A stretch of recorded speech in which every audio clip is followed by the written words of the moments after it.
Hello everyone, today we'll talk about how to fix or how to solve the problem of emulated on the application of Slack. You will click on settings. In this page you can click on apps, default apps, app settings. On above you can search about Slack and you will enter.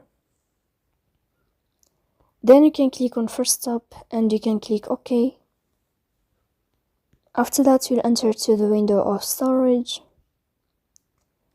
Here you can click clear cache. Don't click clear data because that can cause you errors or can delete your account. In the end you can turn off your phone and you can turn on your phone again. So please don't forget to support us by like and subscribe. See you next time in another video, and thank you for your attention and your watching.